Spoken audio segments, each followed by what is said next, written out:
Je suis allé à l'investiture. Oui, je suis allé à l'investiture. Et j'ai bien fait d'aller à l'investiture. Premièrement, si on reprend toute la chronique de cette affaire, vous allez vous rendre compte que, en réalité, il y avait de tels arrangements entre les gens qui prétendaient être dans l'opposition et les gens qui étaient en train d'exécuter ce qui était en train de se faire. Il y avait de tels petits arrangements. Je vous donne un exemple. Vous avez vu à la télévision, vous tous, on a montré M. Jean-Ping, M. Ndemeso René, M. Gizouan Dama et je ne sais pas quel autre, M. Angamoussa. Vous les avez vus à la télévision, non? Avant, au contentieux préélectoral. Vous les avez vus, non? Vous m'avez vu? Est-ce que vous m'avez vu? Mais pourtant, j'étais au contentieux préélectoral, moi aussi. J'étais au contentieux. Pourquoi vous ne m'avez pas vu? Pourquoi? La réponse est, les questions que j'ai soulevées étaient tellement pertinentes que la Cour constitutionnelle a botté en touche. J'ai posé la question à la Cour. L'Assemblée plénière, et ça va revenir là dans quelques jours. L'Assemblée plénière, quand il y a une élection, notamment présidentielle, la loi dit c'est l'Assemblée plénière qui gère l'élection. Allez voir l'article 12 bis de la loi 796, ancienne version, et la nouvelle loi article 13, dans la nouvelle version. Quand vous regardez cet article, il dit, au moment de l'élection, l'organe qui gère l'élection, c'est l'Assemblée plénière. Et elle est composée de le bureau, autrefois la Sénat, maintenant le bureau du CGE, les représentants des candidats placés par les partis politiques, les représentants des candidats indépendants et les agents du ministère de l'Intérieur, du ministère de la Défense et du ministère des Finances. Voici les gens qui forment l'Assemblée plénière. Vous pouvez me donner le nom de mon représentant à l'Assemblée plénière. J'ai payé une caution de 20 millions en 2016. Qui était mon représentant? Personne. Quelle est la personne dans les candidats de l'opposition qui a protesté? Aucun. Pourquoi? Parce que ça les arrangeait. Pourquoi n'ont-ils pas protesté? C'était une violation grave de la loi. Je suis allé à la Cour pour dire attention, tout le monde, tous les candidats qui sont là, nous avons tous déposé une caution. Donc, si j'ai posé la même caution qu'un candidat déposé par un parti, je dois avoir les mêmes droits que ce candidat. Donc, je dois avoir quelqu'un qui me représente dans l'instance qui gère l'élection. C'est normal ou c'est pas normal? Mais je n'avais pas cette personne. Quelle était cette personne pour moi? Elle n'existait pas. Pourquoi? Et pourquoi les partis, soi-disant de l'opposition, ont accepté que ça arrive à moi et à d'autres candidats indépendants? Pourquoi? Et de deux. Et de trois. Puisque vous soulevez la question, la même loi dit, les représentants des partis politiques doivent être ceux qui viennent des partis qui ont un candidat à l'élection. Vous pouvez me dire qui était le vice-président de la Sénat au moment des élections de 2016? Vous avez l'air bien documenté. Vous connaissez qui était le vice-président de la Sénat? Non, pas du tout. C'est monsieur Ngonjou. Mais M. Ngonjou était le représentant de quel parti? Union nationale. Et quel était le candidat de l'Union nationale à l'élection de 2016? L'Union nationale n'avait pas de candidat.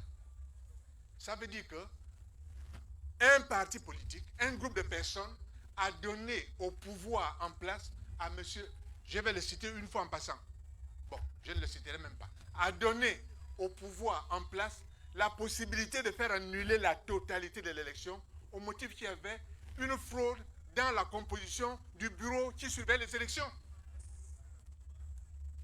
Donc ce n'est pas seulement les quelques bureaux qu'on a annulés ici, en Kembo et machin, qu'on aurait pu annuler.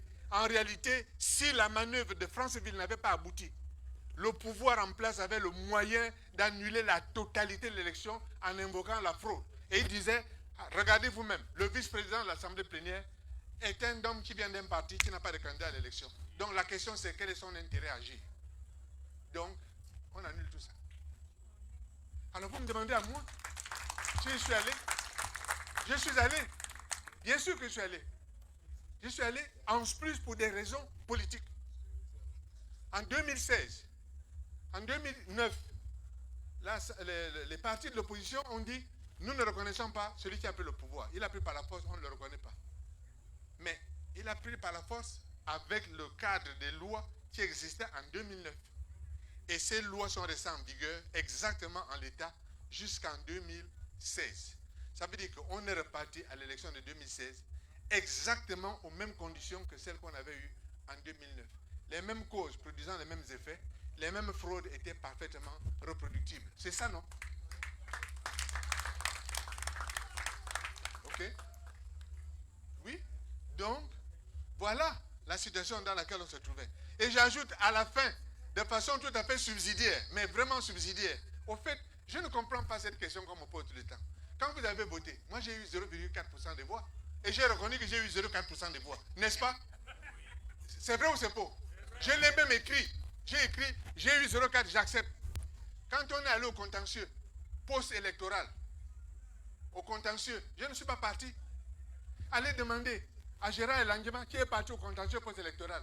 C'est encore sur le net, allez vérifier. Gérard est parti au contentieux post-électoral. Avec quel dossier?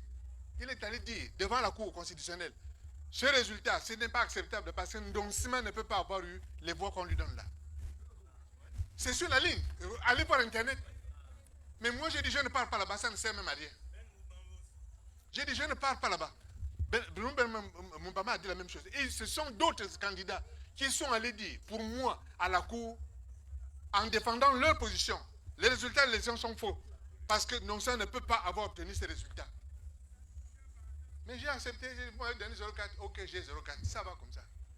Mais si j'ai 0,4, ça veut dire que vous ne m'avez pas donné de voix. Si vous n'avez pas donné de voix à quelqu'un, pourquoi vous lui faites des reproches sur ce qu'il fait?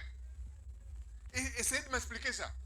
Si vous ne m'avez pas donné de voix, bon, vous avez donné de voix à quelqu'un d'autre. Ce que je fais, je peux me déshabiller, marcher nu, ça ne vous regarde pas, puisque vous ne m'avez pas donné de voix à ce moment-là. Ou bien?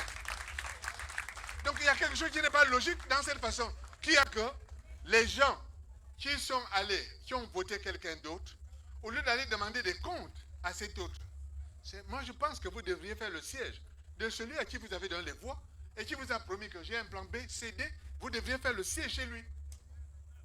Mais ce n'est pas le cas. C'est à moi qu'on dit, pourquoi tu es allé à l'investiture?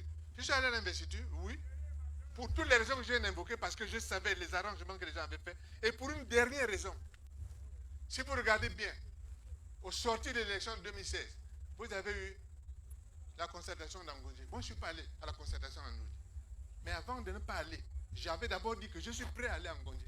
J'ai écrit même au président une fois. J'ai écrit une deuxième fois.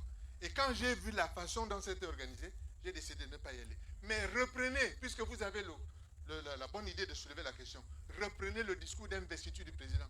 Et vous entendez dans ce discours d'investiture, comme il dit, d'entrée de jeu, oui, nous allons faire la concertation.